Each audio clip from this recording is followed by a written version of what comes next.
이 시간 은혜 받으신 하나님의 말씀은 고린도전서 2장 12절에서 14절의 말씀입니다. 제가 가진 성경으로는 신약성경 265쪽에 있습니다. 고린도전서 2장 12절에서 14절의 말씀, 3절의 말씀 함께 저와 읽도록 하겠습니다. 3절의 말씀 합독하도록 하겠습니다. 우리가 세상의 영을 받지 아니하고 오직 하나님으로부터 온 영을 받았으니 이는 우리로 하여금 하나님께서 우리에게 은혜로 주신 것들을 알게 하려 하심이라. 우리가 이것을 말하거니와 사람의 지혜가 가르친 말로 아니하고 오직 성령께서 가르치신 것으로 하니 영적인 일은 영적인 것으로 분별하느니라. 육에 속한 사람은 하나님의 성령의 일들을 받지 아니하나니 이는 그것들이 그에게는 어리석게 보이며 또 그는 그것들을 알 수도 없나니 그러한 일은 영적으로 분별되기 때문이라. 아멘.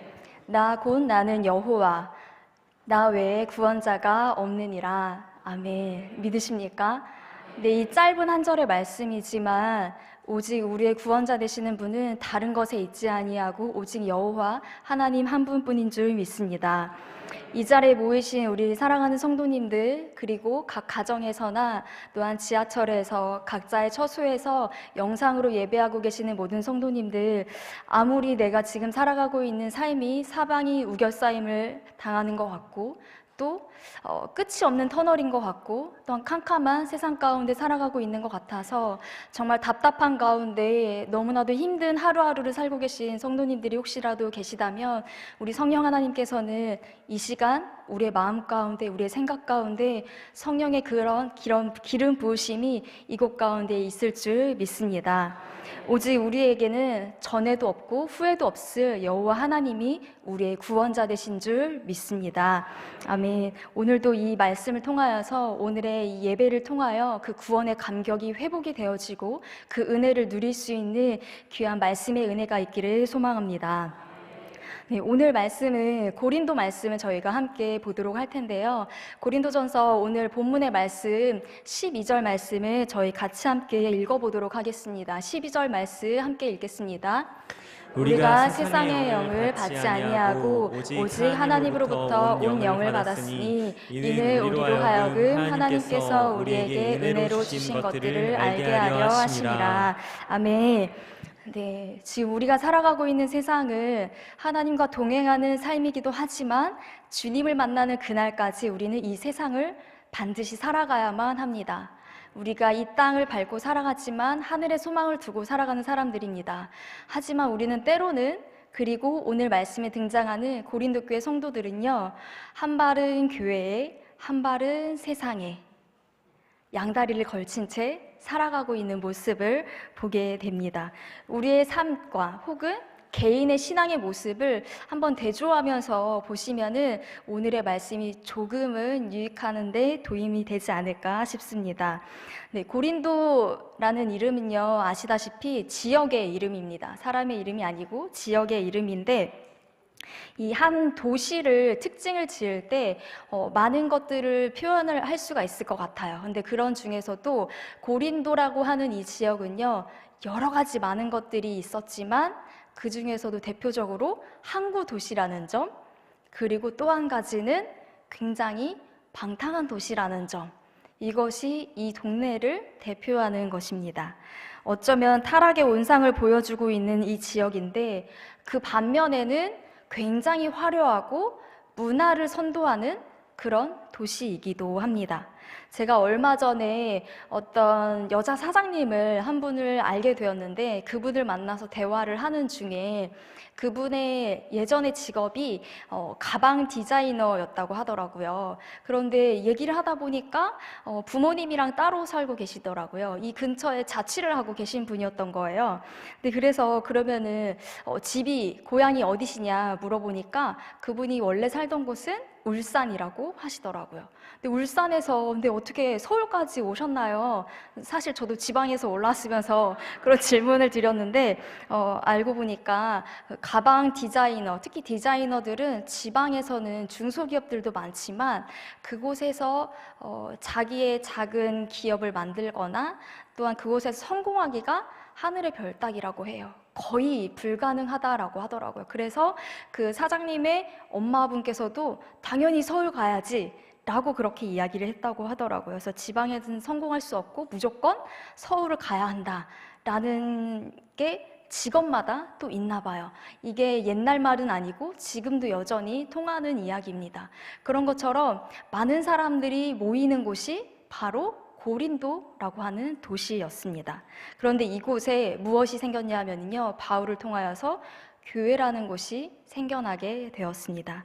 이 교회 안에는 여전히 하나님을 믿는 사람들이 있지만 여전히 고린도적인 사고를 가지고 있는 사람들이 많이 모여 있었습니다. 세상의 법칙, 세상의 논리가 교회 가운데 혼용되어 있는 가운데 있었던 것이죠. 왜냐하면 이곳에 모인 사람들의 특징이 있기 때문인데, 이곳에 모인 사람들의 특징은요, 바로 고린도 교회 사람들은 참 다양한 사람들이 모여 있습니다. 지금 이 자리에 모인 이곳만 해도 유아부 친구들도 보이고요, 유치부 친구들도 있고, 또 지금 보니까 나이가 지긋하신 우리 권사님들, 장로님들까지 굉장히 다양한 연령의 많은 사람들이 이곳에 모여 있습니다. 이 고린도 교회도 마찬가지로 다양한 연령층들이 있었고, 또 크게는 아주 부자들도 있었고요, 중산층도 있었고, 종들도 있었고, 아주 빈약한 가운데, 어려움 가운데 가난해서 벗어나지 못하고 있는 극빈층의 사람들도 있었습니다. 그리고 여기에는요, 로마 사람들도 있었고, 또 다른 나라에서 쫓겨온 사람들도 있었고, 로마 사람들도 그런 많은 사람들이 있었는데, 또는 유대인들도 있었고요, 대부분의 사람은 이방인들이 많이 모여 있었다라고 합니다.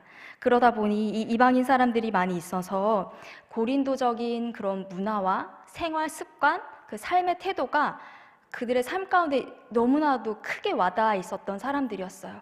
우리 한국 사람들도 보면 불교적인 사상이나 유교적인 마인드가 우리 안에 나도 모르게 배워지고 툭툭 사람들을 대할 때 우리의 속담 가운데, 우리 언어 속에 들어있는 것을 보게 됩니다. 그리고 신앙적으로도 봤을 때나 성격이나 각 사람의 성품적으로 보았을 때 굉장히 열정적인 사람들도 있었고, 그리고 조용한 사람들도 있었고, 이성에 심취해 있던 사람들도 있었습니다. 이렇게 고린도 교회에는요, 다양한 연령대, 다양한 경제 수준, 다양한 많은 사상을 가지고 있는 사람들이 예수님을 믿고 이곳에 모였습니다. 그러다 보니 하나님의 말씀을 받아들일 때 각자의 생각대로 다른 기준으로 말씀을 받아들이다 보니 왜곡하는 경우들도 있었고, 제대로 하나님의 말씀을 분별하지 못하는 경우들도 많이 있었나 봅니다. 그러다 보니 점점점 갈등만 생기고, 네가 옳고 서로 판단하고, 또 편을 가르고, 또 분쟁이 일어나고, 옳고 그름을 따지게 되는, 또는 자신의 자랑을 하게 되는 그런 모습을 보게 됩니다. 여기까지 보게 되면 이 고린도 교회가 잠잠하지 않고 굉장히 시끌벅적할 거라는 것이 예상이 될 것입니다. 그리고 고린도전서 1장부터 보시게 되면은요, 굉장히 불편한 이야기들이 많이 나오게 됩니다. 이게 과연 교회인 것인가? 라는 생각이 들 정도로 많은 어려움들, 많이 시끄러운 모습들을 보게 되는데, 그 가운데 공통점이 있습니다. 제가 원하는 답은 정해져 있는데, 혹시 고린도 교회의 공통점을 알고 계시나요? 여러 가지 있긴 하겠지만 저희 골로새서 말씀을 같이 한번 읽어볼 텐데요. 골로새서 1장 13절에서 14절 말씀에 보시게 되면은 이들의 삶은요, 예수님을 만나기 이전의 삶은 흑암의 권세 아래 놓여있던 사람들이었습니다. 하지만 그들은 어디로 옮겨졌나요? 하나님 나라로, 하나님의 자녀로 옮겨진 사람들입니다. 14절 말씀에 보면 그들은 이제 더 이상 흑암의 권세 아래 있는 자들이 아니라 하나님 아들 안에서 예수 그리스도로 말미암아 죄사함을 받은 자, 진리 가운데 자유함을 얻은 사람들이라는 것이 바로 공통점입니다. 이들의 삶을 보게 되면 그래서 많이 시끄럽고 자기들의 주장을 하는 것 같고, 이 과연 교회인가? 라는 생각이 들지만 그들의 공통점은 예수 그리스도 안에서 자유를 얻었고 구원을 받은 자들이라는 것입니다. 그래서 바울은 이들에게 말하기를 너희는 세상의 영으로부터 받은 자들이 아니라 하나님의 영을 받은 자들이다 라는 말씀을 다시 한번 상기해 주고 있는 것입니다. 우리가 결국 세상에 살고 있지만 세상에 속하지 아니한, 그리고 땅을 밟고 살아가고 있지만 땅의 것을 쫓아가는 것이 아니라 하늘의 것을, 하늘의 소망을 두고 살아가는 자들인 것입니다. 그래서 내 고집을 꺼내려다가도, 내 욕심을 부리려다가도, 성공을 향해서 달려가더라도 이것이 진짜 나를 위한 것인지 하나님을 위한 것인지 다시 한번 생각하고 성령의 법에 순복하는 자들이 바로 그리스도인 저와 여러분인 줄 믿습니다. 이제는 더 이상 흑암 아래에 있는 삶이 아닌 정말 예수님 안에서 성령의 법 아래 자유함이 무엇인지 스스로 다시금 회복하고 그 자유함을 많은 사람들에게 증거할 수 있는 저와 여러분이 되었으면 좋겠습니다. 그렇다면 과연 우리 교회라는 곳은 그리스도인은 무엇을 말하고 어떻게 살아가야 하는 사람들일까요? 저희 12절 하반절 말씀에 보시게 되면은요, 12절 하반절에 노란색으로 표시되어 있는 것을 보시면은 하나님께서 우리에게 은혜로 주신 것을 알게 하셨다라고 되어 있습니다. 하나님이 우리에게 은혜 주신 것을 우리는 말하는 사람들인데 하나님이 우리에게 주신 은혜가 무엇일까요? 바로 예수 그리스도, 우리의 구원, 복음인 것입니다. 성령으로 말미암아 성령님을 통해서만이 우리에게 그 구원의 은혜를 깨달을 수가 있고 하나님을 받아들일 수 있을 줄 믿습니다. 바로 하나님께서 우리에게 주신 그 은혜는 바로 그 구원, 그리고 하나님의 자녀됨, 하나님 나라에 가기까지 우리가 어떠한 삶을 살아야 하는지를 성령을 통해서 우리에게 알려주시는데 그 은혜를 말하는 것이 바로 교회가 해야 할 일, 저와 여러분, 바로 그리스도인이 해야 하는 것입니다. 우리 13절 말씀을 같이 한번 읽어보실까요? 함께 읽겠습니다. 우리가 이것을 말하거니와 사람의 지혜가 가르친 말로 아니하고 오직 성령께서 가르친 것으로 하니 영적인 일은 영적인 것으로 분별하느니라. 아멘. 노란색 표시를 보시면 우리가 이것을 말한다고 하죠. 그 앞절에 바로 하나님께서 알려주신 그 은혜를 우리가 말해야 된다라는 것인데, 사랑하는 성도님들, 지금 교회학교가 개편이 된 지 딱 한 달이 되었습니다. 한 달이 지나가고 있는데요. 지난 주일이 바로 4번째 주일이었기 때문인데요. 정말 우리 성도님들의 많은 기도와 우리 선생님들의 정말 열정적인 헌신과 눈물의 기도로 많이 안정화가 되었고, 또 이전보다도 더 좋은 시너지를 가지고 하나님을 함께 예배하고 기쁨 가운데 영적인 추억들을 우리 아이들과 함께 누리고 있습니다. 혹시 초등학생이 속한 부서가 예전에는 유년부, 초등부, 소년부로 이렇게 불려졌는데 개편이 된 지금은 뭐라고 불려지는지 혹시 아시나요? 네, 맞습니다. 딩동댕. 넥스트입니다. 바로 이 넥스트는 아시는 것처럼 다음이라는 글자인데요. 바로 다음 세대를 가리키는 말을 표현하면서 이 영화부터 청소년기에 이르기까지 딱 중간에 들어있는 초등학생들을 저희는 넥스트라고 명칭을 하게 되었습니다. 이 초등학생들의 시기가 보면 마냥 귀여운 것 같지만 저들만의 고민이 굉장히 이만저만 적지 않아요. 굉장히 많이 있습니다. 왜냐하면 지금 많이들 웃으시는데 그들과 대화를 해보면요, 굉장히 진지하거든요. 왜냐하면 유치원 때보다 더 많은 친구들을 만나야 되고 또 많은 학원도 가야 하고 공부해야 할 양이 많아지고 숙제도 많습니다. 그리고 통제도 많아집니다.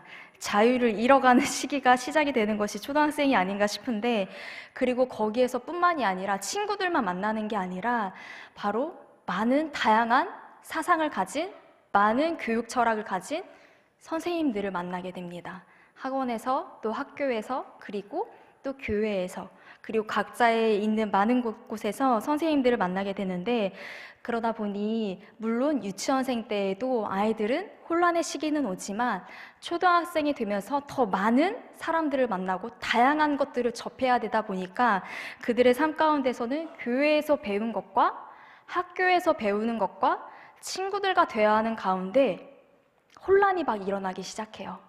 교회에서는 이렇게 배웠는데 친구는 이렇게 말하고 학교에서는 또 저렇게 말을 하고 있고 도대체 뭐가 맞는 거지? 하면서 혼란의 시기가 와요. 초등학생들이 고민할 만하죠. 이건 정말 기쁜, 감사한 그러한 고민의 시기인 것 같아요. 왜냐하면 다른 교회를 다니지 않는 친구들도 많은 고민의 시기이지만 교회를 다니는 친구들은 특히나 사실은 제가 유치부를 담당할 때도 유치원에 다니면서도 아이들이 이러한 고민을 한다는 이야기를 들었어요. 근데 초등학생들은 얼마나 더 많겠어요. 왜냐하면은 친구를 선택해야 하고 또 학교 선생님의 이야기를 선택해야지 이들은 좋은 점수를 받을 수 있고 친구를 얻을 수 있기 때문입니다. 과연 세상과 거꾸로 가는 이 삶을 우리 친구들은 어떻게 살아가고 있을까요? 우리 아이들을 위해서 정말 기도 많이 해주시기를 부탁을 드립니다. 이렇게 우리 아이들이 혼란스러운 시기 가운데 치열하게 신앙을 고민하는 것이 진지하게 고민하고 선택할 수 있도록 신앙의 체계를 잡아가는 것이 바로 초등학생의 시기이고 또 각 교육 부서들이 해야 할 귀한 사명인 줄 믿습니다. 또 다음 세대를 제가 사역을 하면서 꼭 집안일 같다라는 생각을 하게 됩니다. 왜냐하면 집안일은 해도 끝이 있나요? 끝이 나지를 않아요. 청소를 해도 티가 별로 많이 나지 않아요. 하지만 청소를 안 하면 어떻게 될까요?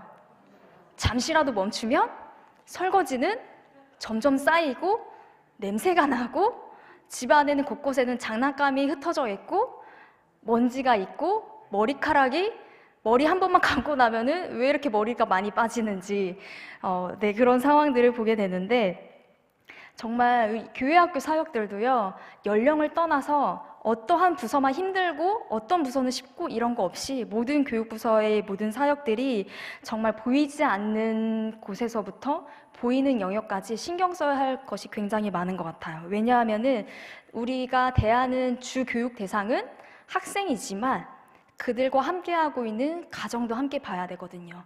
부모님의 신앙도 봐야 되고 부모님과의 연계도 생각해야 되고 그리고 그들이 만나고 있는 친구들은 어떤 친구들인지 이들이 지금 요즘 무슨 게임을 하고 있는지 이 친구들은 도대체 무슨 생각을 하는지 어떤 공부를 하는지 그리고 또 감사한 고민은 부모님과 같이 다니지 아니하는 불신 가정에 대한 접근도 저희는 함께 고려해야 합니다. 이뿐만일까요? 다양한 연령대에 다양한 직업군을 가지고 계신 선생님들이 이 다음 세대를 위해서 모였습니다. 이 선생님들과의 조화도 서로 생각해야 돼요. 이거는 교육자만의 문제가 아니라 선생님들 간에도 서로 조화를 이루어 가야 합니다. 이렇게 폭넓은 연령대를 저희가 동시에 만나다 보니까 많은 것들을 생각해야 되고 고민해야 하는데 그 중에 가장 중요한 것은 영적인 터치가 아닐 수가 없습니다.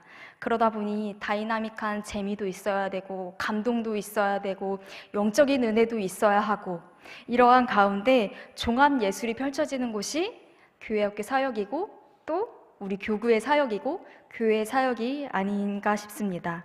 그럼에도 불구하고 이렇게 힘든 이 교회 사역에 우리가 힘을 쏟아야 하는 이유, 다음 세대를 위해서 우리가 계속 생각하고 고민하고 기도하고 우리가 관심을 놓치지 말아야 해야 할 이유는 무엇일까요?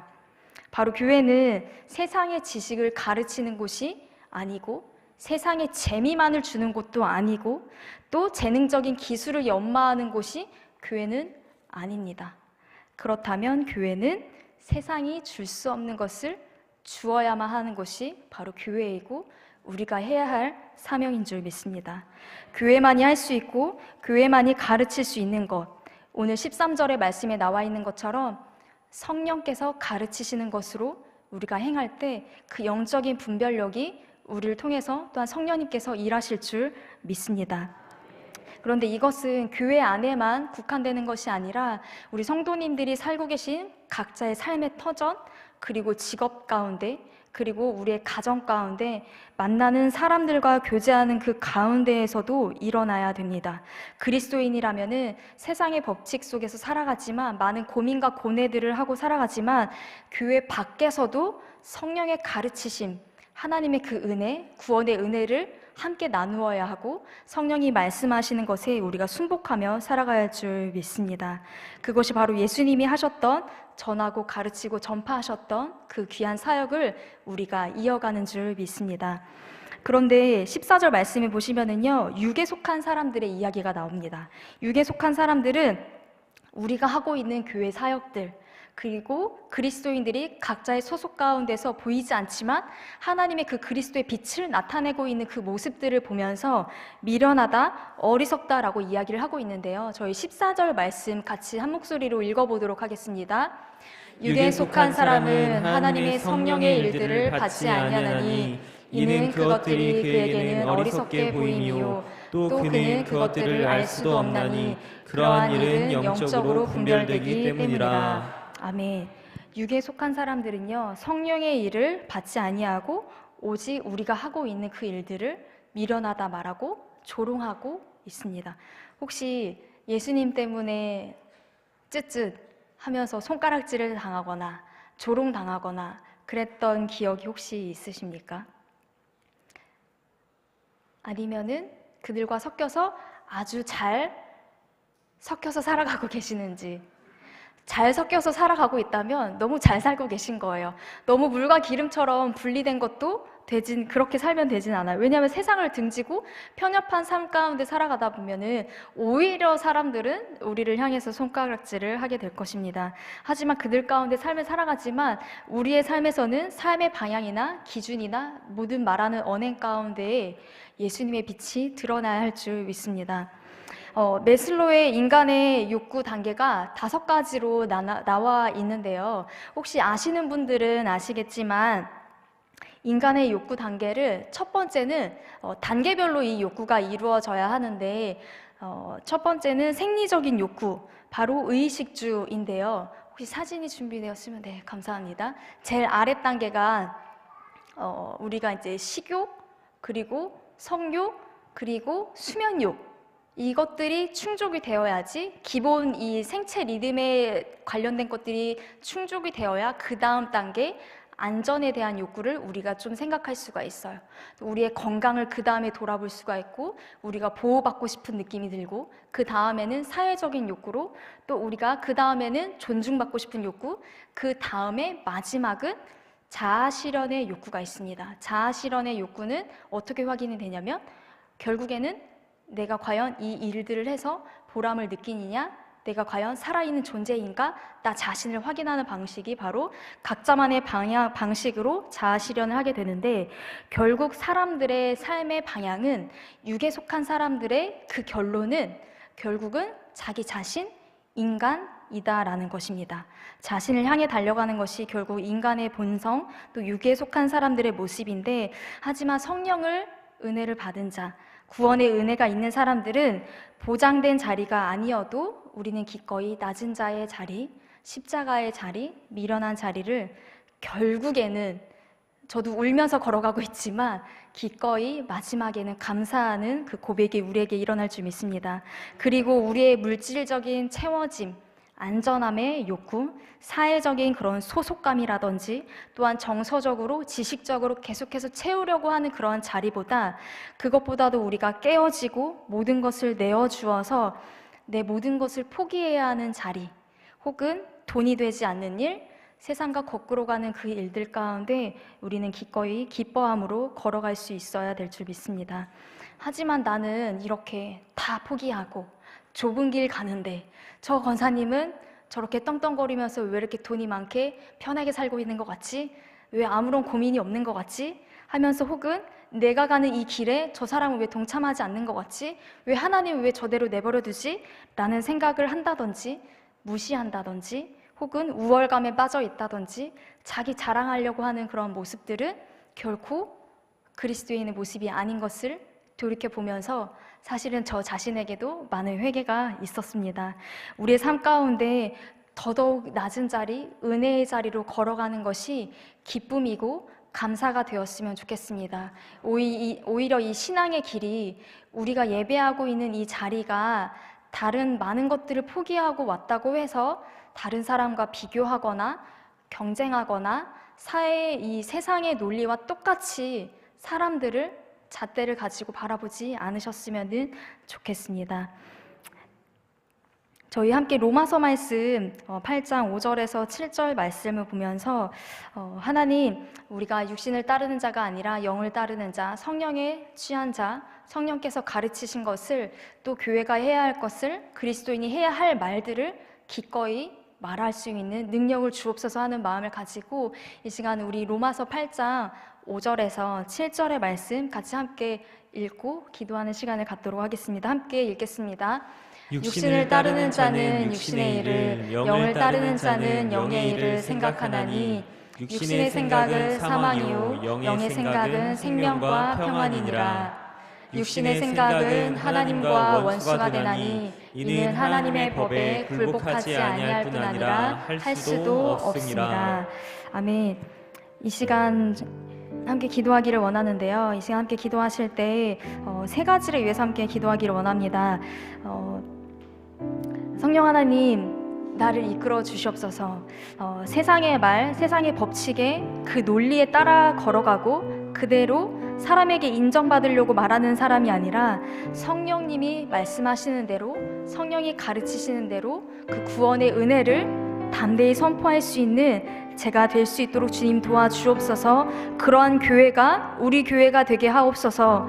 성령으로 충만한 자가 되게 해달라고 함께 기도하시고, 두 번째로는 지금 저희가 새생명축제 기간을 보내고 있습니다. 복음이 필요한 사람들은 주님 저에게 붙여주시옵소서. 성령의 은혜로 말미암아 우리가 만난 그 사람들에게 성령의 은혜를 우리가 전할 수 있는 것처럼 복음이 필요한 사람을 나에게 보내주옵소서. 그들을 붙여주셨을 때 알게 하여 주시고 그 복음을 말하지 않고서는 견딜 수 없는 하나님의 은혜를 부어달라고. 그리고 세 번째로는 지금 이 시간 시대적 소명을 감당하고 계시는 우리 담임 목사님의 건강과 성령 충만함의 역사가 일어날 수 있는 귀한 역사의 현장이 되게 해달라고 이 시간 세 가지를 위해서 함께 기도하시도록 하겠습니다. 함께 주여 한번 외치시고 함께 기도하시겠습니다. 주여. 아버지 하나님, 아버지 우리들에게 성령 하나님의 그 은혜를, 구원의 은혜를 주심에 하나님 감사합니다. 아버지 하나님, 우리가 세상에 살아갔지만 아버지 하늘의 소망을 두고 살아가는 사람임을 우리가 잊지 않게 하여 주시옵소서. 아버지, 하지만 그럼에도 불구하고 아버지 우리가 보이는 것에 많이 현혹이 되어지고 또한 지금 이 땅에서 잘 사는 방법, 성공하기 위하여서, 우리의 마음의 안정을 위하여, 또 우리 가족의 평안함을 위하여서 살아왔던 우리의 삶에 우리가 쫓아갔던 모든 방향들을 돌아봅니다. 아버지 하나님, 아버지 이제는 세상의 가운데, 흑암 가운데 권세 아래 있는 것이 아니라 하나님의 성령의 법 아래에 있는 자들임을 주님 우리가 기억하게 하여 주시고, 아버지 우리 생각이나 우리의 마음이 아닌 아버지 성령님께서 우리를 이끌어 주시옵소서.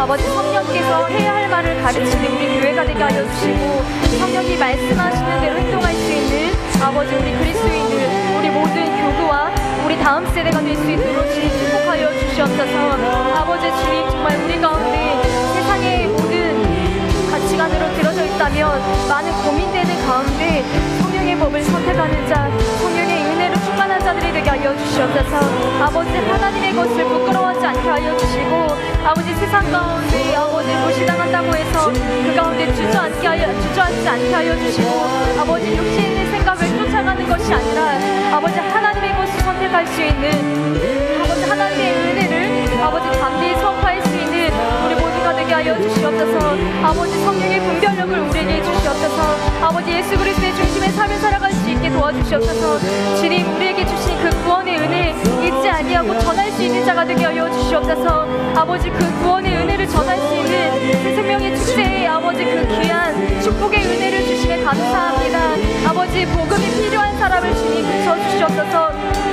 아버지 지금 이 순간에도 어둠의 길을 걸어가고 아버지 인생의 허무함 가운데 아버지 삶의 어둠 속을 걸어가고 있는 사람들, 주님 우리 교회에 붙여주시옵소서. 우리 귀한 성도님들에게, 우리 다음 세대들에게 복음이 필요한 사람들을 붙여주시옵소서. 그리하여서 아버지 주님, 내가 만난 그 주님을 담대히 전할 수 있는 아버지 예수님께서 가르쳐주신, 성령께서 가르쳐주신 그 구원의 은혜를 아버지 주님 그 복음이 필요한 자들에게 담대히 선포할 수 있는 아버지 우리의 삶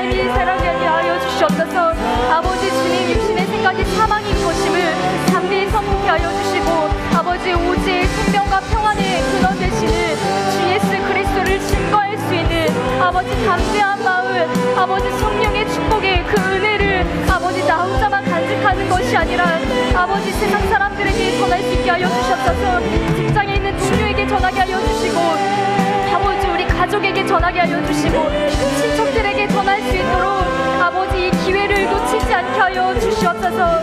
또한 이 시간에도 아버지 주님 시대적 소명을 감당하고자 준비하고 계신 우리 담임 목사님의 그 삶을 주님 축복합니다. 아버지 우리 귀한 목사님을 들어서 주심에 감사합니다. 아버지 우리 귀한 목사님의 주님 영능이 강건케 하여 주시고 아버지 그 부산 지역 가운데 성령의 능력이 성령의 충만함의 역사가 일어나게 하여 주시옵소서. 아버지 이 교회가 아버지 우리 목사님이 또한 우리 교회의 많은 사역자들이 이 시대적 소명을 감당하게 함에 있어서 사람의 말이 아니라 아버지 생사를 아버지 치러내는 것이 아니라 하나님의 일을 감당케 하여 주시옵소서. 하나님이 기뻐하시는 일들을 감당할 수 있도록 아버지 성령의 은혜를 주님 부어주시옵소서.